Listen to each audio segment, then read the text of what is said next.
agitations are caused in missing or mismanaging time factor. And in today's scenario, it seems to be irrelevant. Do we need to change our approach or perception towards time? Now on. And how does it work towards pursuing the higher? Kindly clarify.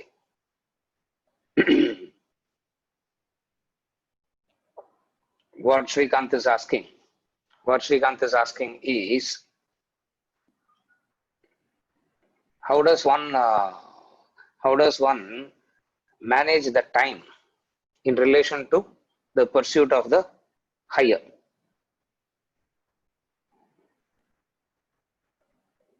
Most of the time the agitations are, you have a time frame, but then you keep missing the time frame also. You have something to do and you have decided to do at that particular time, and you keep missing that time also.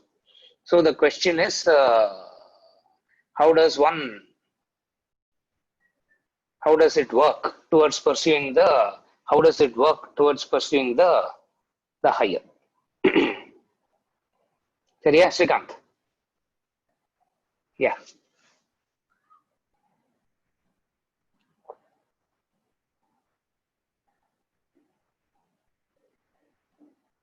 The fundamental formula in relation to managing time is time equals priorities.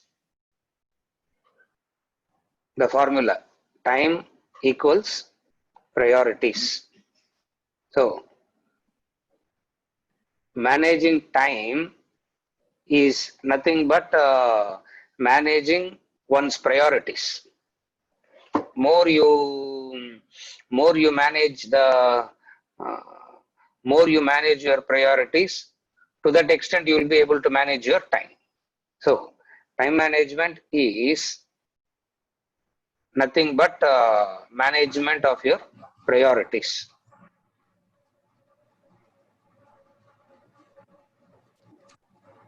When it comes to the pursuit of the higher, when we say the pursuit of the higher as in liberation, moksha, in relation to the pursuit of the higher, it is nothing to do with an activity. It has got everything to do with changing the attitude behind the activity. There is no separate activity for the higher. You can't do a separate activity for the higher. Changing the attitude in your present activity is the way to get to the higher. Generally, what people misunderstand is, they think it is also a separate kind of an activity. It is not a separate kind of an activity, because spiritual evolution or going to the higher is possible only by shift of attitude, not shift in action. And people go on shifting actions. Everybody wants to shift their action. Everybody wants to do something different.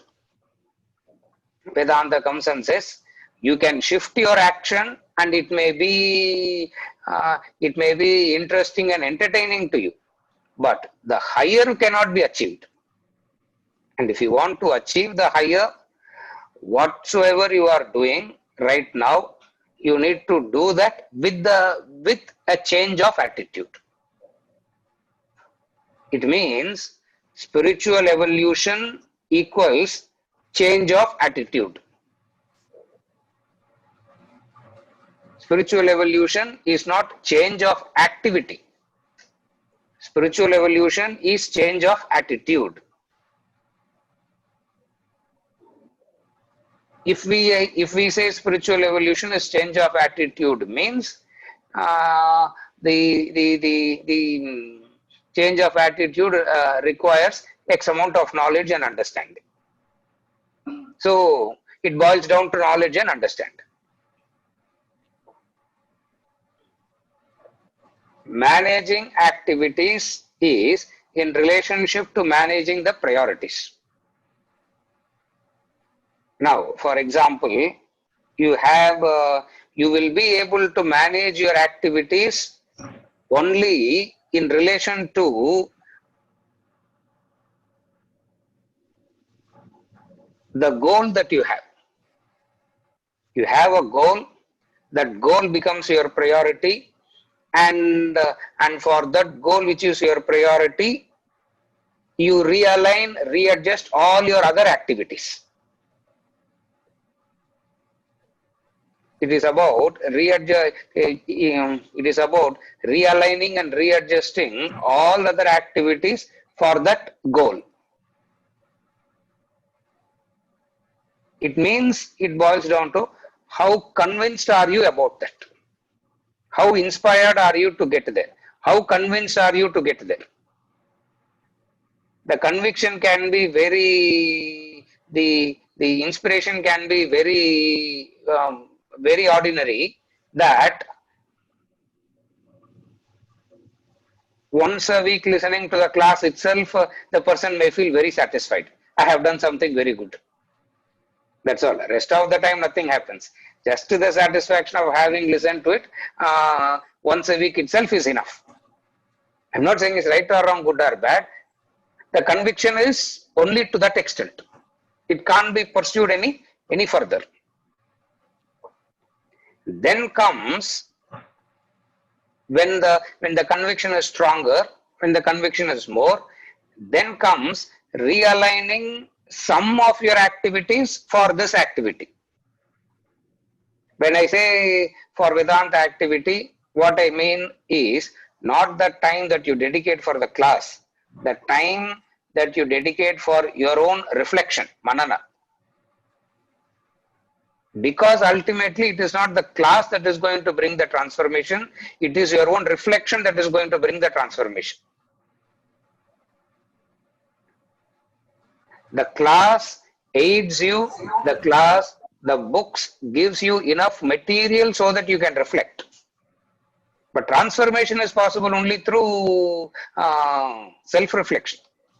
Transformation happens only when you sit and do the reflection all by yourself.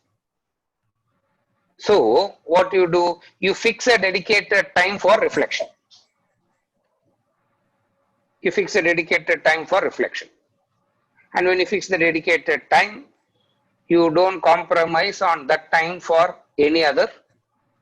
You don't compromise on that time for any other activity. It means you are managing your time in relation to the higher. And I keep repeating in the sessions so many times, in this classes so many times, that the reflection time should not exceed an hour. Or you can't reflect more than an hour. Is impossible. In the sense, you can't exercise more than an hour. You can only exercise that much. You have a capacity to exercise, and you can only exercise to that extent. If you overstretch your capacity in exercise, you will collapse very soon. For example, you can read Harry Potter for 6 hours, 7 hours continuously. You can't take up a Bhagavad Gita and you can't take up a Bhagavad Gita and study for 7 hours, 8 hours. It doesn't work that way. Or if you have to study for 7 hours and 8 hours, you should have studied. This should have been your way of life, and you should have been doing only this over decades. Then it is possible. Most of the time, people get into this activity because of no other activity. When there is no other activity to do, sit and study this. Because in all other places, you are not wanted. This is the only place where you can come and listen. You keep listening. So it is not about listening. It is about sitting and doing your own reflection. And for reflection, what is important for reflection is the time factor. What is important for reflection is the time factor. 1 hour maximum. That's all. You don't reflect. You don't do reflection more than an hour. Rest of the time, you engage yourself in the other activities, and this 1 hour of reflection will make that activity more dynamic. That's all. This 1 hour of reflection will help you in doing those activities in a much in a much better way. To that extent, it works. Are you able to follow, Srikanth? Yes, sir. Yeah. So Reflection, does it involve introspection also? Introspection is a discipline that you do in the night. Reflection is what you do in the morning. Introspection is what you do in the night. And again, one of the practical disciplines to bring the intellect alive is introspection. Introspection is you recollect the day's events mentally. You run through this mentally in quick succession. You don't sit and analyze anything. Again, just as we have kept 1 hour for reflection, you can't spend, you shouldn't be spending more than 3 minutes, 4 minutes on introspection. If you are spending more than 3-4 minutes, you have started to analyze. In introspection, you are not supposed to analyze. In introspection, it is nothing but a recollection of the day's activities. That's all. It's just a simple recollection, without going into the merits of it as in good and bad, right and wrong. A recollection. So introspection is what you do at the end of the day before you go to sleep.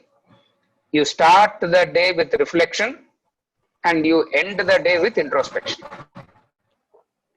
These are the two cardinal disciplines. These are the two essential disciplines. Start the day with reflection and end the day with introspection. So in order to manage the time, a practical tip is keep one activity which is not compromised at all, and revolve all activities around that. Keep one activity. Keep one activity that is not compromised, meaning under any circumstances. When I say under any circumstances means we follow the value we know. Supposing if I am having a very high temperature, or somebody at home is getting a heart attack, now I will not say wait till I finish my reflection and come back. I will rush them to the. Under those circumstances, I know how to value it.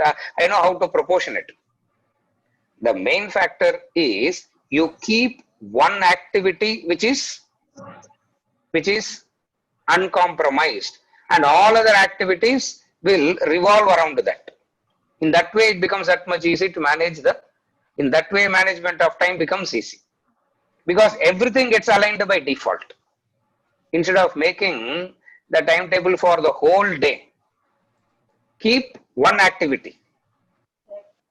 Any one activity like study or exercise or any activity which is of your preference. Take up that activity and keep that as fixed. Guruji. From 6 to 7 I study, or 6 to 7 I exercise. So what do I do when I'm exercising 6 to 7? I don't attend to the phone. I don't attend to anything. I am fully focused on that one activity. So any activity that you fully focus on without distraction is a practical way of managing the time. Because for that activity, you will start mentally aligning all other activities. And what should be that single activity? We recommend keep reflection as that single activity. It is a recommendation. We are not saying do it. We will recommend keep reflection as that activity, and align all other activities with this reflection. Then what happens is, you would be able to effectively manage the time. I'm purely discussing it from the standpoint of the time management. I'm talking purely from the standpoint of growth only, spiritual growth only. I'm not discussing it from the standpoint of how does one how does one how does one manage the time as in listing out the priorities, keeping the timetable, and sticking to the timetable. I'm not venturing in those direction at all, because all this you all know already. All this you all know already, and all this to a very large extent everybody is practicing too. I am restricting this discussion of time in relation to a specific activity which is connected to the growth. சரியா? G சொல்டா. When I fix my time for physical exercise. Yes. என்னடா புரியல? Physical exercise? How will I interest night எப்படி uncle introspection பண்றது? Okay. How to do introspection in the night? Right. Okay. உனக்கு எதுக்குடா introspection தான்? Introspection still get practice, still get used to it. Introspection is a practice. Whatever happened during the day, you quickly run through those activities mentally. That's introspection. Why these two disciplines? First, adu purinjuko. Reflection strengthens your intellect. Introspection makes your existing intellect available. These are the two purposes. Introspection makes the existing intellect available. Reflection strengthens the intellect. Now, the first priority is I won't say priority. First thing is I need to make my existing intellect available to me. Everybody has some intellect. It's not zero intellect. Supposing if a person has zero intellect, he will not be he will not be a human being in the first place. So everybody has some intellect in the scale from 0 to 100. Now we are not concerned about how much of intellect you have. The point number one is your existing intellect must be available to you. How to ensure that your existing intellect is available to you? That is done through the process of introspection. And how do you do introspection? You start from the time you woke up. The first few days it will go like this. I woke up, brushed my teeth, went to had my breakfast. This about 7-8 activities only you will be able to remember, and then suddenly you will remember, oh my God, unnecessarily I fought with that fellow. Unnecessarily I got frightened looking at somebody else. Now all this you become aware of. Over a period of time, what happens is, even before you are frightened, the intellect will come and say, why are you getting frightened? Even before you get angry, the intellect says, be careful. You are going to lose yourself. This is how introspection makes your existing intellect available. It becomes, it makes you aware of things which you tend to forget.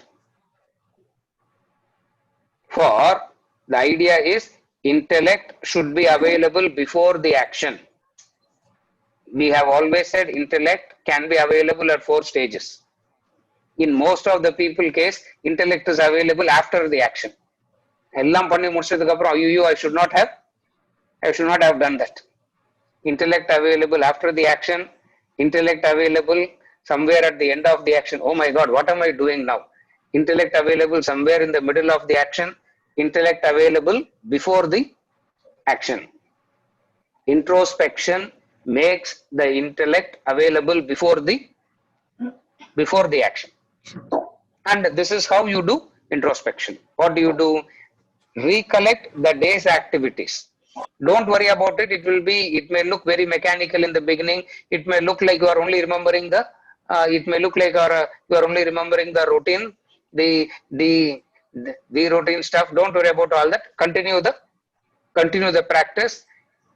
Over a period of time, by and large, you will start becoming aware of,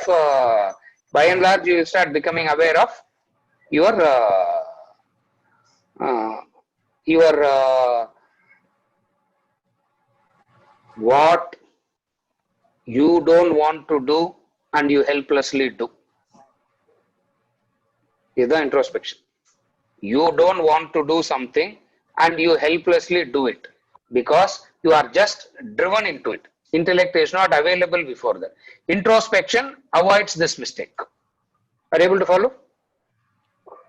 Yes, I sir. don't want to get angry, but I keep getting angry. How do I ensure that? Every day I resolve not to get angry. Next day I get more angry. Every day I resolve to get up at 4:30 in the morning. I wake up at 7 o'clock in the morning only. So, intellect available after the action. So, what it means is, where introspection is a very important discipline is, it helps you in avoiding which you want to avoid. Everybody in their own personality will have a list of certain things that they don't want to do. First thing is to ensure that what you think you should not do, you should be able to control that first. Before mastering the higher things and all, I don't want to do a few things and I should be able to do that. What discipline will help you do that? Introspection helps you. This is how introspection is a essential discipline, and this is how you actually do introspection. Guruji, Yes. Yeah, சொல்டா. Intellect வந்து ஆக்ஷனுக்கு முன்னாடி தான் இருக்கணும். Yes. ஆனா எடுத்தோனே அது வராது. ஆக்ஷனுக்கு அப்புறம் தான் இன்டெலெக்ட் இருக்கும். நம்ம யோசிச்சு பார்ப்போம். Correct. நைட் இன்ட்ரோஸ்பெக்ட் பண்ணும்போது அதெல்லாம் ஞாபகம் வரும்போது இதெல்லாம் பண்ணக்கூடாதுன்னு நினைப்போம்ல. Yes. அப்ப வந்து அத நோட்ஸ் மாதிரி எடுத்துக்கிட்டு டெய்லியும் காலையில எந்திரிச்சு அதை மனனம் பண்ணா. அது நீ வந்து நைட் இன்ட்ரோஸ்பெக்ஷன் பண்ணதுல எடுத்த டெசிஷன்ல அடுத்த நாள் உட்காந்து மனனம் பண்ணக்கூடாது. மனனம் பண்றது கிளாஸ்ல என்ன சொல்லி கொடுக்குறாங்களோ அதை மனனம் பண்ணணும். What Jeev is saying is, he is reflecting, he is doing introspection in the night and he comes up with the list. Next day morning, should he work on those lists? அது பண்ணக்கூடாது. எப்போதுமே if you start doing that, you will start becoming very result oriented. You will be too much of focus on yourself. You will be like, oh, am I growing? Am I doing the right thing? You will get into too many complications. So observe பண்ணிட்டு விட்டுறணும் அது. Introspection is a discipline where you observe and ignore it. You don't sit and, after observing it, you don't sit and analyze it. Just leave it. Because 80-85% of our problems is handled by ignoring only. You have a headache, you ignore the headache and continue to do your work. You follow what I am saying? Most of the problems are dealt with by somebody makes a remark about you. What is the best way of dealing it? Not going and asking them, why did you say that about me? Or you sitting and crying in the room all by yourself, how can they talk about me like that?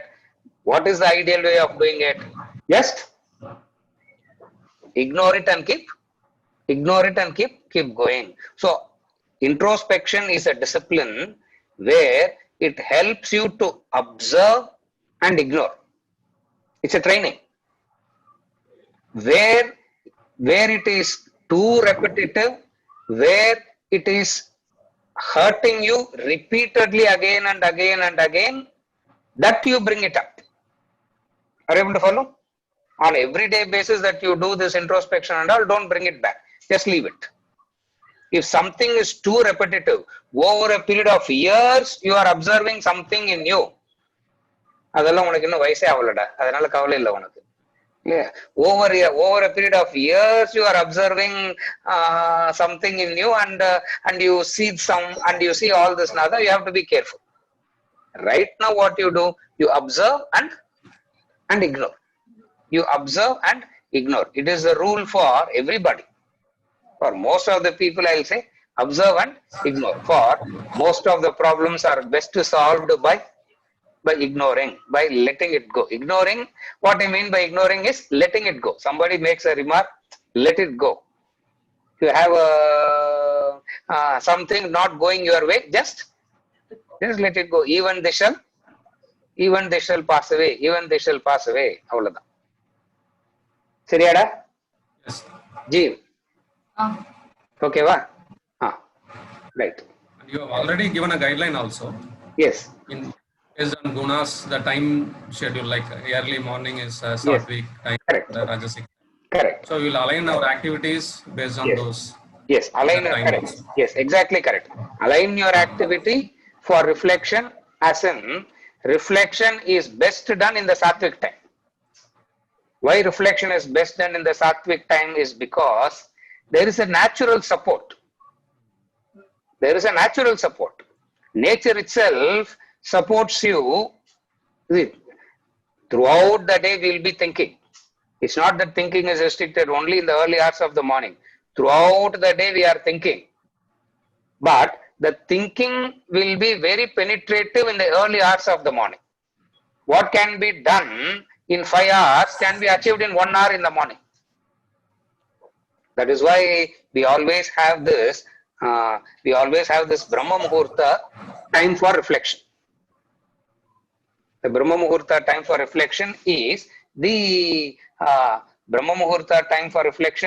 the ideal time for reflection.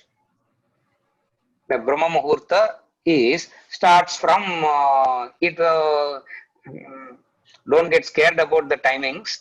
It starts roughly around 3:40 and ends by 5:20. But you don't have to worry about 3:40. Even if you can manage between 5 and 6. Even if you can manage between 5 and 6. Rekha, sir, I am sitting in Norway where it doesn't work at all because sun doesn't come only. Then what do I? Then what do I do? Give 2 whacks to Raj and pack up and come back. Nothing. Give him 2 whacks. That's all. He'll be all right. Because he is in Norway. She will say, where is this?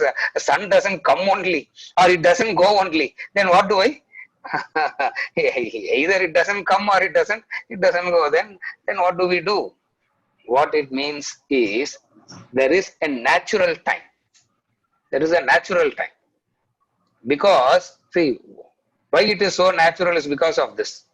There will not be a tendency to indulge in the morning. Like, for example, you study at 10 o'clock in the night. You study at 11 o'clock in the night. You will feel like having a pizza and finger chips and studying, Coke and studying.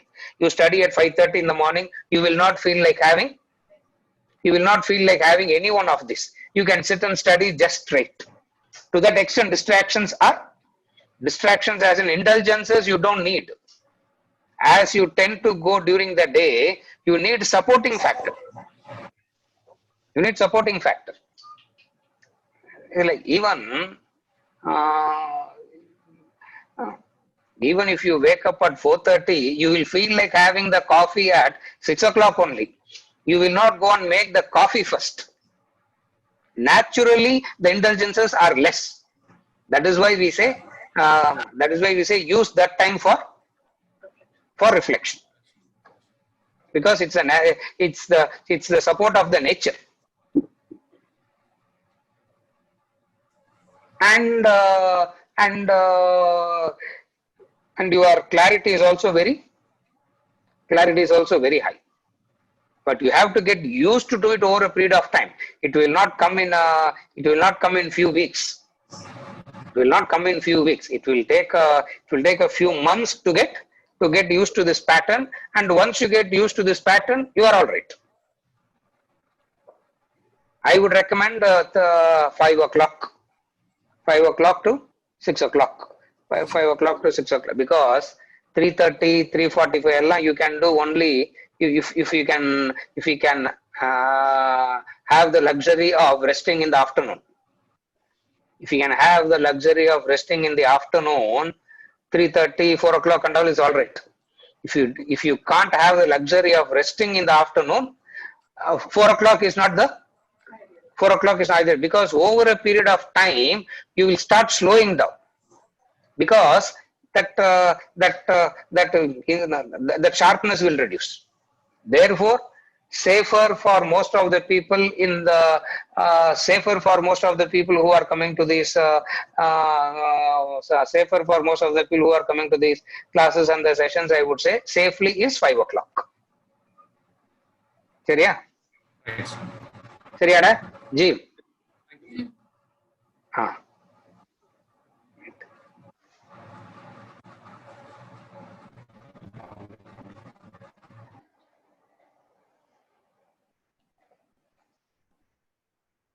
Venkatachalam,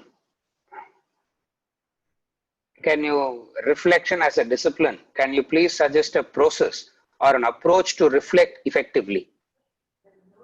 How does one reflect effectively?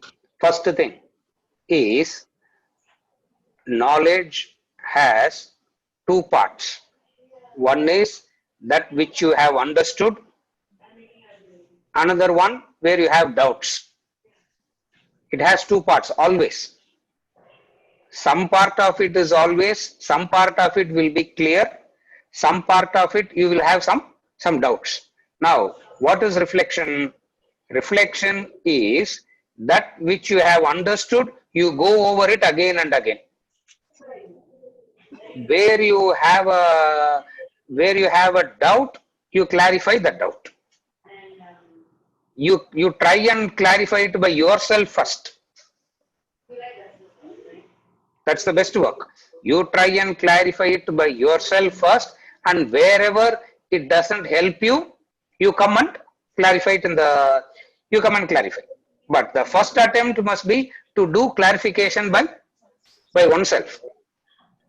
Then only you are, this is the effective way of exercising. You have a doubt, so you try and clarify it within yourself, and sometimes you will be satisfied, sometimes you will still feel something is missing. That you can always clarify it that you can always do it in the classroom. So what is reflection? To go back again, some portion of it would be understood. That portion what you have understood, you go over it again. That is where you find Vedantic knowledge is repetitive.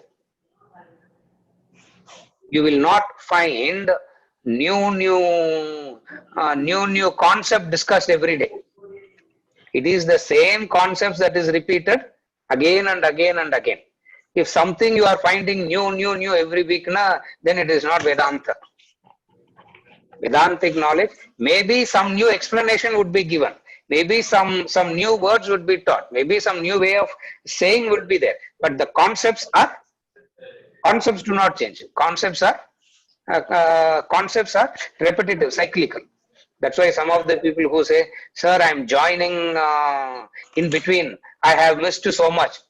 What will happen?" I said, we said, "Don't worry, just continue. Over a period of time, you will know everything." Because it is not like you coming in, like for example, if you are joining in at the 5th chapter of the Gita, for the first 2 weeks, you will find it difficult to follow. After that, you know that it is the same thing that is being reinforced again and again and again. Therefore, you will really not miss in the sequence is not a lot as in other subjects. Like for example, you can't go to multiplication without knowing addition. In mathematics, first thing is you need to know addition before you go into multiplication. Before you go, you need to know multiplication before you go into algebraic equations. You need to know algebraic equations before you go into trigonometry. Now, it doesn't go like that here. It is the same concepts that is reinforced again and again and again. Therefore, you will never miss anything. So, in reflection, what do? You understand that this knowledge is something that is repetitive by nature. Since this knowledge is something that is repetitive by nature, some portion of it will be clear, some portion of it will be, you will have some doubts. So, how does one manage? Where you have understood, you go over it again and again and again. This is step number 1. Now step number 2 I am saying. Step number 2 is, step number 2 la 2A, 2B, 2C in potukongo. It becomes easy. 2A, 2B, 2C. First is, try and gather the general concept. First is, try and gather the general concept. Like for example, Bhagavad Gita has everything in it. Yeah, Bhagavad Gita has everything in it. As I said sometime back, what to eat, what not to eat in the menu plan, you will find it in Bhagavad Gita. But then, first you get the basic concept of Bhagavad Gita. What is the basic concept of Bhagavad Gita? Moksha Shastra, the Shastra for liberation. It's a Moksha Shastra. That is the basic concept. So first you get the basic concept, and having gotten the basic concept, you go into the 2B. You go into the individual things that we talk. 2C is, you take up the word and try to understand. So one is understanding the concept, second is understanding the verse, third one is understanding the word in the verse. All the three. For example, as I said, like for example, if I take up a verse, like in the Bhaja Govindam, which you have seen me write through, first I will give the basic concept of the verse. Then I will take up I will break the sentences into 3-4. Then I will go into the individual words that connect. I will demonstrate it now.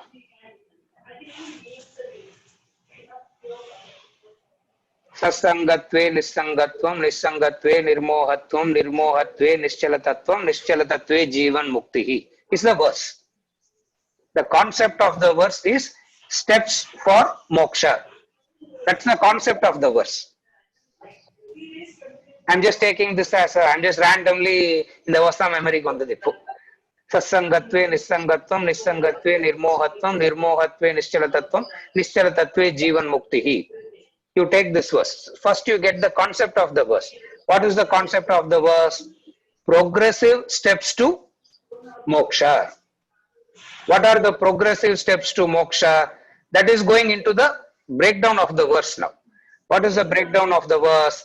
The breakdown of the verse is satsang, sasangatve, nisangatvam. Good association leads to this. Nisangatve, nirmohatvam. When you have the right company, delusion is gone. Nirmohatve, nischalatatvam. When delusion is gone, you become steady. Nischala. Nischalatatve, jivan muktihi. Once you are steady, then you are fit for moksha. That is breaking it down into the individual steps. Now the general concept itself can satisfy a few. Saying these 4 steps itself can satisfy a few. Then 2C. Now what is 2C? What is satsang? You go into the you go into the details of what satsang is. Then you go into the details of what is satsangatve nisangatvam. Satsang leads to detachment. This leads to the next. So you go into the individual words and connect everything. Then you see the sequence. Otherwise, it will look like இந்த மாதிரி reflection பண்ணலனா கதாகாலக்ஷேபம் மாதிரி இருக்கும். ஏதோ something good we hear. In the good things that we hear, 1 or 2 things we will pick it up, which is useful for life also, and we will move. Venkatachalam's question is how to do reflection effectively. How do you do reflection effectively? Take the verse, I'm repeating again. Take the verse and get a concept. Like, I'll give you another example. Guru Charanambuja Nirbara Bhaktaha Samsaradajiraadbhava Muktaha Chendriya Manasa Niyama Devam Drakshesi Hridayastam Devam in Bhaja Govinda. Now, there the concept is Guru Charanambuja Nirbara Bhaktaha. There, we went into detailed elaboration of that. Because that is the concept there. So what is effective reflection? You get the concept and then you break it down and you further break it down into words. In Sanskrit, it is called Pada, Krama, Mimamsa. In Sanskrit, it is called Pada, Krama, Mimamsa. Krama na order. Krama na order. Akrama we say, no?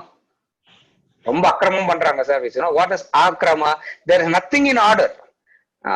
One day the fellow is supposed to be on the desk at 10 o'clock. The work he has to punch in at 9:45 and start the work at 10 o'clock. You go there, even 10:30 that fellow has not come to the seat. You say akrama sir. What is akrama means? Akrama, where there is no orderliness. So first thing is mimamsa. Mimamsa means the concept. This is the classic Vedantic way of studying. This is the classic Vedantic way of reflecting. I'm just saying the Sanskrit version. Generally, I don't use the Sanskrit word a lot, but still for whatever it's worth, use that also. Mimamsa is the concept. Then comes the krama. Krama means the breaking up the sentences, the sequence. Then comes the pada. Pada means the word. In some verses, why do you need to do all these 3? Because you can get the concepts easily, but the krama is very challenging. More than challenging is the pada, because in every verse there will be a root word. Bhurbhuvaswaha tatsavidurvarenyam Bhargo devasya dhimahi dhiyo yo nah prachodayat is the Gayatri. Now, what is the catch in that? Dhi. The pada that is critical to the entire mantra is the word dhi. The word dhi means buddhi, intellect. Now, only if you do deeper reflection, you will be able to come to this conclusion. Otherwise, you can know the general meaning. What is the general meaning? Asking for praying to sun god. What is Gayatri mantra? Prayer to sun god. Satisfaction. Oh, there is a prayer to sun god. That itself can satisfy you. Then comes, what is that prayer? Dhiyo yo nah prachodayat. And what is the intellect? When you come to the pada portion only, you will understand how you don't pray only for your intellect, you are praying for the intellects of everybody. That is why the most selfless prayer that you can utter is Gayatri Mantra. That's why in the Vedic tradition, we have such an extraordinary value for Gayatri Mantra, and everybody is supposed to say this Gayatri Mantra, and there is no caste restriction for all this. Anybody and everybody can say this Gayatri Mantra, because it is a prayer, a universal prayer for the intellects, for everybody. It's not only, you don't say, let my intellect be sharp. You are saying, our intellect. Our intellects means the loka, the totality. Now, this is how, once you know how to study in this pattern, you are reflecting well. This is how you reflect well. And now you can't do all this by yourself. The aid comes to you from the classes and the textbooks. The classes, the textbooks gives you the aid. That is why I follow this system.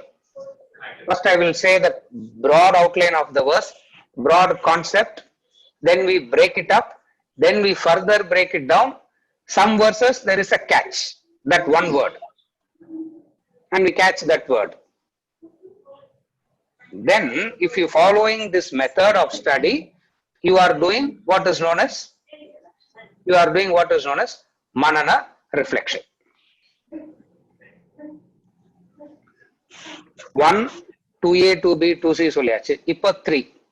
The third thing is, which is what slightly more challenging, which is what we all should aspire for. Hear a lot and try to mentally work it out. Hear a lot and try to mentally work it out. It will be difficult, but it is not possible. It is not impossible. Because there are people who say, if I write it down only, I am comfortable. Otherwise, I'm missing the points. Vedanta says, don't worry, you will not miss the points, because the same thing is going to be repeated again and again and again. You will not miss anything. But the anxiety, the greed makes you to believe that you are going to miss. You're not going to miss anything, because the same thing is repeated again. So what do? You do Shravanam a lot, and then what do? Next day, you try and recollect it mentally. As much as you can recollect mentally, you do that. Why? Because what you are able to recollect mentally is what you have absorbed. Absorption is different, memory is different. Reflection in the distinction purino, correct? Absorption is different, memory is different.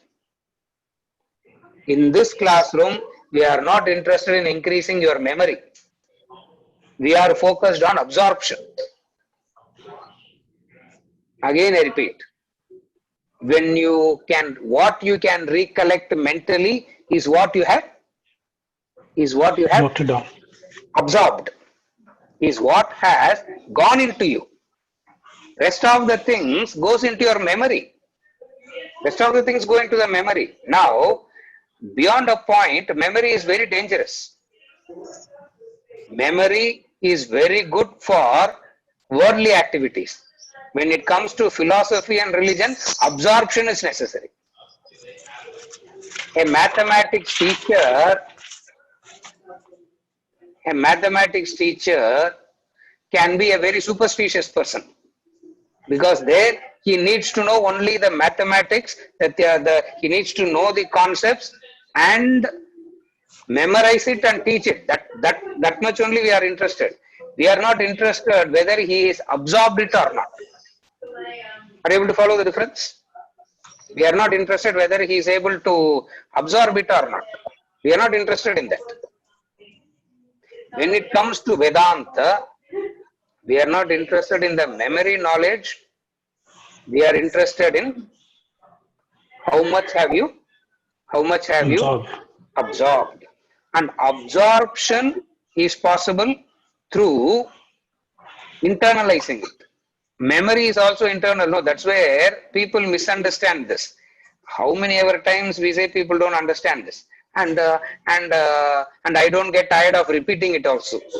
Just because you have memorized doesn't mean you have internalized. There is a difference. Just because you have memorized doesn't mean you have internalized. What is the difference between memorizing and internalizing? Memory tells you that you should not get angry. Memory tells you that you should not indulge. But you will still get angry and you will still keep indulging. It means internalizing. Absorption has not happened. Now we are focused on how to absorb. We are interested in transformation of the personality, not in memory. That is why we say sitting and writing elaborate notes and this and all that is very fine. All that is very good. It is like marriage album. So much of effort is put for marriage album and not seeing it for the rest of the life, to an extent where we won't even know where the marriage album is now. But on the day of marriage, what amount of effort and interest is done for that? And then later on you ask, where is that photo? Sir, idella poi paakrathukku enna irukudhu? Yeah, because you don't even want now. The notes beyond a point, memory beyond a point becomes like marriage album where it is gathering dust. Nobody, you will not be revisiting it at all. So beyond a point, it doesn't help. So what is the third step to Manana? 1, 2A, 2B, 2C, 3. The third step to Manana is Shravana. You hear it a lot.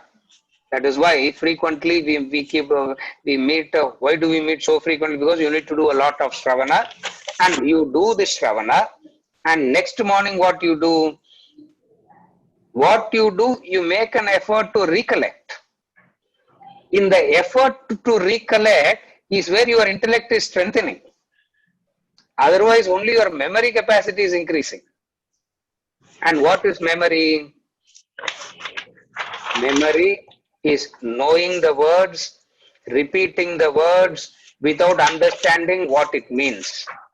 That is memory.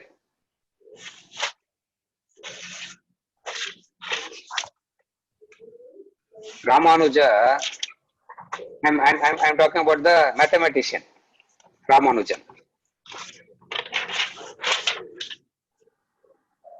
He said,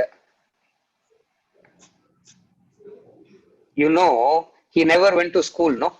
Or the schooling that he went to is very minimal. But the complexity of his problems went to a very high. But the complexity of the problems went to a very, very high level. I'm just using him as an example. Now, one thing is to sit and memorize the mathematics.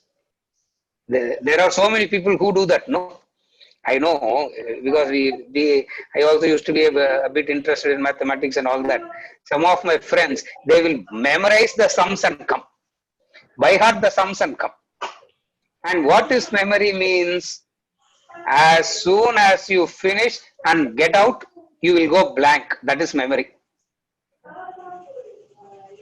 Biology used to be memory for me.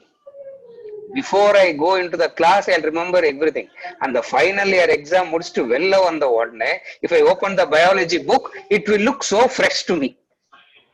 It's memory. Nothing is internalized. Are you able to follow? In philosophy, that kind of knowledge is not important, or it will not help you in transformation. Therefore, what is important for us here? Absorption. And absorption happens through Shravana and you mentally recollecting it. It will be difficult. Initially, it will be very difficult. Initially, you will feel like you are missing a lot. Points and all is missing, and without without all the points, how will I do the thinking and all that? You need not worry, because if you are consistent in the classes and listening again and again and again, you know the same points are covered again and again and again. It's not new. The concepts are not new. The concepts are the same. These are the ways in which you can effectively reflect. Is it okay, Venkatachalam? Yes, thank you so much. Very, very clear. Yeah, these are the 3 steps வச்சுக்கோங்க. Just the basic 3 steps ஞாபகம் வச்சுக்கோங்க. சரியா? Yes. Thank Yeah, you so much. yeah, yes. Like you have to sit and recollect and write down the notes. Huh? Yes. But even to recollect, you need memory. Without memory, you cannot recollect. So how do you distinguish between memory and absorption thing? Yes. How is it possible? How do you like what I'm doing is due to absorption which is happening or it is due to memory which is happening? What Ranjani is asking is, even to recollect the next morning you need memory. அடுத்த நாள் கார்த்தால உட்கார்ந்து recollect பண்ணனும்னா கூட you need memory. Correct? With I didn't say don't use memory at all. I didn't say that. I said, carefully follow. I said, in memory, something stays, something gets evaporated. Some portion is retained, some portion gets evaporated. That portion which gets evaporated is not absorbed. That which you have retained is what is that which you are able to recollect the next morning is what is actual absorption is. From what you have absorbed, your intellect can build upon. That's reflection. What you have absorbed, your intellect would be able to build upon it. Where you are not able to build upon it, the next class helps, the next study helps. Are you able to follow? It's not that you have absorbed and then you are just leaving at that. What you have absorbed is what you use as the springboard for the intellect to go deeper. Therefore, what happens when you have done that work and next week you listen? What happens? Your absorption becomes more. Your absorption becomes more. Over a period of time, wherever you are, whatever you do, this knowledge will be running in the background. Wherever you are, whatever you do, this knowledge will be running in the background. But if this knowledge is running in the background, will it not be disturbing, sir? Adallam disturb aavad. Just as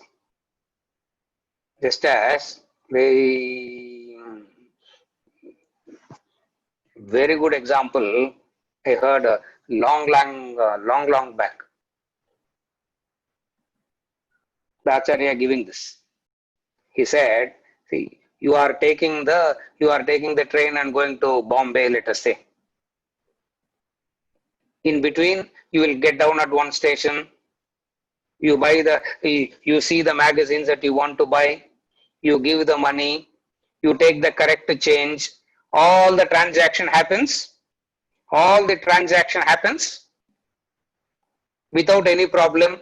In and through the transaction, one part of you is very much aware of what? How long the train is going to stop there. You will not say, I was buying the magazine and missed the train. You will not do that.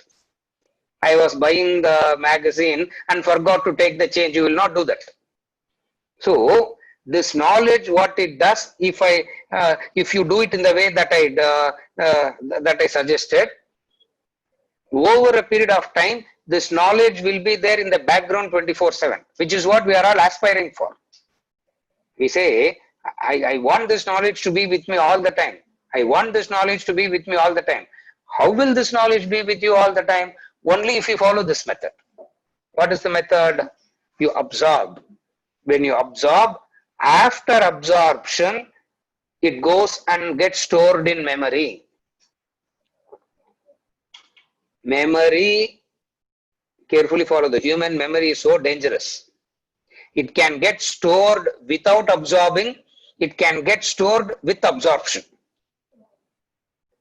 Without absorption also memory it can be stored in the memory. As in a philosophy professor. He can give such a wonderful lecture. At the end of the lecture, he is the one who is maximum affected and disturbed. Okay, take the person who is giving a one-day seminar on the ill effects of smoking. I have given this example many a times. Imagine a guy who gives a one-day seminar on the ill effects of smoking. He is so worried, he is so tensed about organizing everything, he is so tense and all that. Now everything is set up well. The very good group has also come, and the group is also listening to him very intently. All that gives him such a satisfaction. At the end of the first session, he is the one who is picking up the cigarette first. How bad, everything went well today. Oof, oof, he's doing. And what is the whole day he spoke? Ill effects of smoking. Listening to him, quite a few have quit smoking. But this fellow continues to smoke. It means what? He has not. He has the memory of it. Otherwise, how is he able to talk? But then, Vedantic knowledge is useless if it goes into the memory without absorption. Are you able to follow the difference? For a human being has this problem. What is the problem? He can talk even without knowing anything. Even without understanding, he can talk. Einstein said, it's very, very deadly and dangerous in a human being. What? A person can talk on a subject and not know a word of what he is talking. He said a person can talk and yet not know a word of what he is talking. And if you look at the world, most of the people belongs to this category only. In the play Hamlet, the Polonius, the minister, comes and asks Hamlet, what are you reading? He says, words, words, words. All these are empty, meaningless words because it has not brought about a transformation. Now the question is, by reading 10 more books, by increasing your memory, transformation is not going to happen. Then how will transformation happen? When you do Shravana, when you are listening, imagine that. See, are you able to understand that complicated commentaries came through oral tradition? Not through typing books. Complicated commentaries came through oral tradition, not just the verses. Complicated commentaries came through oral tradition. How were they able to maintain it, everything? Because when they heard, they took a stance that there is no other aid to store the knowledge except me. இப்போ வந்து note book இருக்குது, pen இருக்குது, video recording இருக்குது, audio recording இருக்குது இல்லையா? இப்போ இது video recording வேற, ஆடியோ ரெக்கார்டிங்கே தேவையில்லை. On top of it, video record. So when so much is available, what goes out? Absorption goes out. Because the intellect becomes lazy. It's not alert. Why it is not alert while listening? Because it knows that notes la idu vechikalam, recording already irukudhu, miss aan edutha apdiye we will go back and redo. You don't do all this. So what do you do? I remember, I have given this example before. I remember the very first class in the academy started, as we were started writing notes. Halfway through the class, he stopped and said, what are you doing? Writing notes. He said, am I dictating notes or what? Am I dictating something for you to go on writing? I am teaching. Close it and listen. Whatever you can recall the next morning is what has gone into you. Use that and build up. That's what exercising the intellect is. That's what reflection is. You keep everything as the point, the notes. Now, that kind of training is lost. Today, training is more of books and notes and reference books. And I'm not saying don't use all this. We are not saying don't use all this. It's not about not using this. It is about upon using them a lot, Vada Ishwar. Upon using them a lot, your your knowledge, your knowledge, your knowledge increases. Are you able to follow? Upon using them a lot, your knowledge increases. When I say your knowledge increases, as in absorption, not in, as in absorption, not through memory. Are you able to follow? Through absorption it increases, not through the memory. And what we are interested in this class is to increase the absorption capacity. How do I absorb it? My alertness is so high in the present when I know that I'm not going to refer it anywhere. Next morning I'm going to refresh my memory and work backwards. It becomes you become very alert. Shravanale alertness, Shravanale manana starts. In Shravana itself, manana starts. How in Shravana itself manana starts? The alertness with which you listen. The alertness with which you listen, after a few days also you will be able to recollect.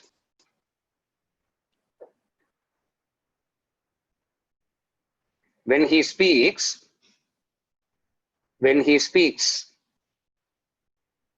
I listen to it so intently that if you ask me to repeat later, I can recollect every word. Verbatim I can recollect. Mentally I can recollect. Mentally I will recollect. And it is not natural. You have to train yourself to it. You have to work. You have to train yourself to it. But the intellectual fatigue tires you a lot. Therefore, the intellectual laziness comes in very fast. It is being lazy at the level of the intellect. Are you able to follow?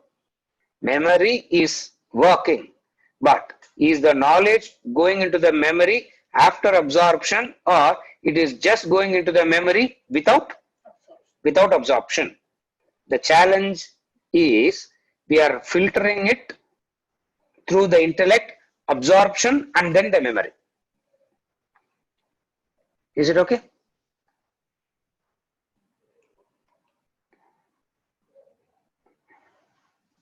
Narayan, why do all the students at academy still pen down every word of what Swamiji speaks? They are not listening to what he's saying. He's saying don't write notes. He keeps saying don't write, listen. And they write listen, they write. Yeah. When he's saying listen, no, you should listen. I listen. What is the problem? What is the point? And he, now beyond the point, he also gives up, kind of. He doesn't give up like that, kind of, in a very loose way. Because even during the thing, he keeps saying, don't write, listen. Don't write, listen. Everybody comes and says, no, sir, don't write, listen. Don't write in a book of Murano. Yeah, don't write. What to do? So he doesn't. He's a very he is a very effective traditional teacher. So he explains the method very clearly. Some of us follow that. Some of us because we take him very seriously, no. We take him so seriously that we want to follow everything that he says. So what we stopped right now, all my 3-year notes, if you see, will be restricted only to this much, a few pages only. Rest of the notes is what I sat and recollected and I wrote mentally. It was never taken in the class. It will be recollected and rewrote. Recollect and I write. You follow? That's the way it has to be. This is the way this is the way you have to do manana, reflection.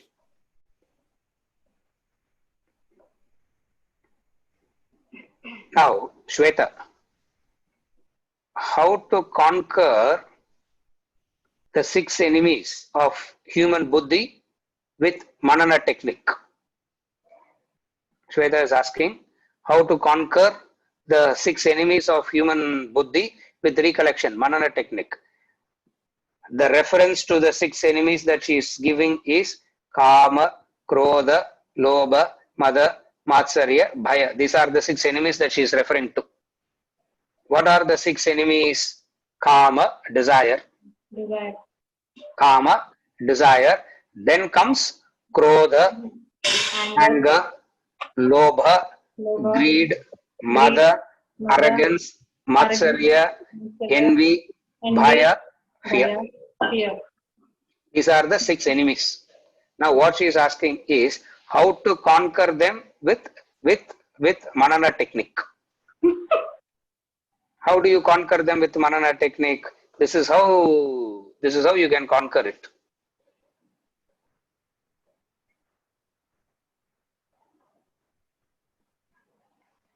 Able to connect all these as able to connect, you are able to connect all these 5, the Krodha, the Moha, the Mada, the Matsarya, the Bhaya. All this you are able to connect, all this you are able to correlate it to the desire first. That is why we give the formula. Desire.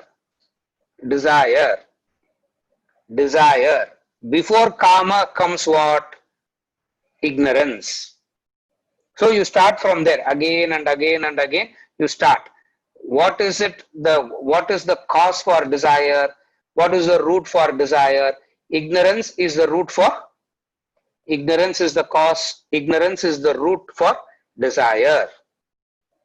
And what is desire? Raga and Dvesha. Desire is a general word. Raga Dvesha is that which is specific to you. Everybody has a desire to eat food. Raga Dvesha is specific to you. You like to eat a particular type of food, not like to eat another type of food. So, Raga Dvesha. And this Raga Dvesha is what grossifies itself as these 5. And what are the consequences of these 5? By repeated doing this again and again and again, it's not just once or twice you hear and you can internalize it. You go over it again and again and again. By doing this manana, suddenly one day it will strike to you. What it will strike to you? All along, you are the one who is causing harm to yourself by keeping these desires with you. That day, reflection has found its utility. All suddenly one day it will strike to you at the core. What is the core? These likes and dislikes is what you are keeping it within yourself, and nobody is responsible for this except your own self. Generally speaking, to err is human. Yeah, we say that, no? To err is human. Actually, to err is not human. To blame the other for that is what human is all about. We all make mistakes and so instantaneously blame the, so instinctively, so instantaneously blame the other for that. Yeah. So to err is human. To blame the other for your error is human. Are you able to follow? Now, when you do this reflection again and again and again, over a period of time, you will realize that these are that which is sitting inside you, causing your own destruction.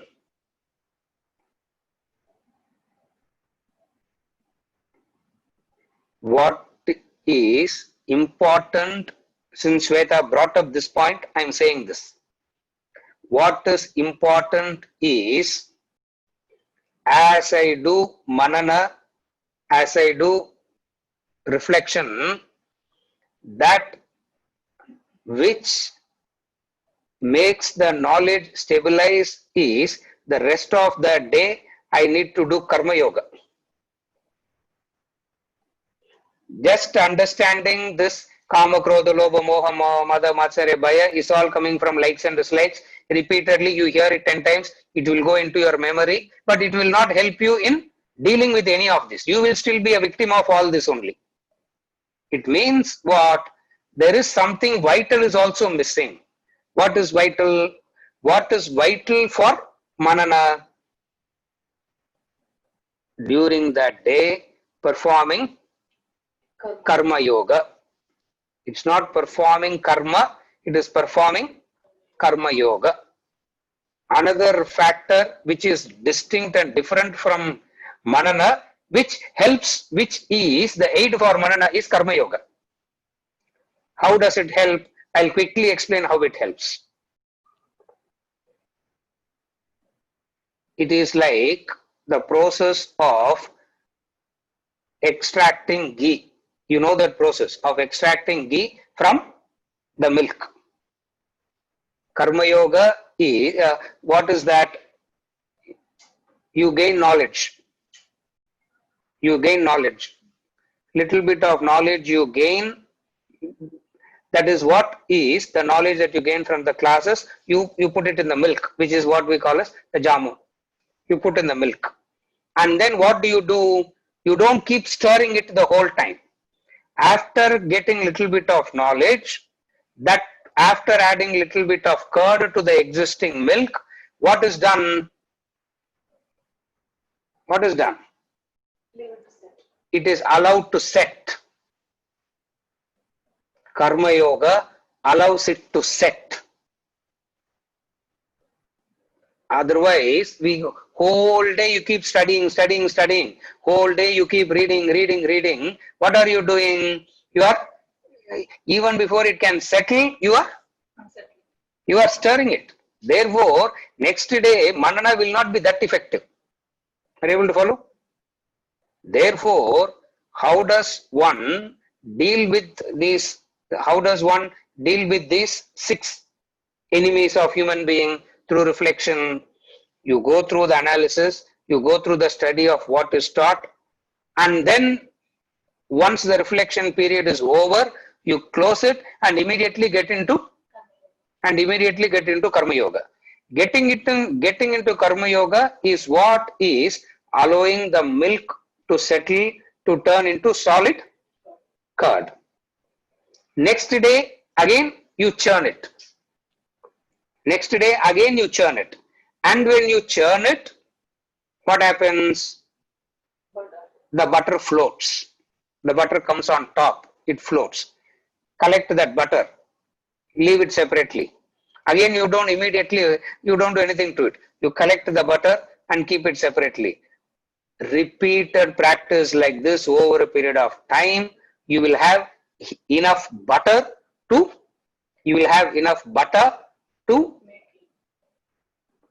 boil it into a ghee.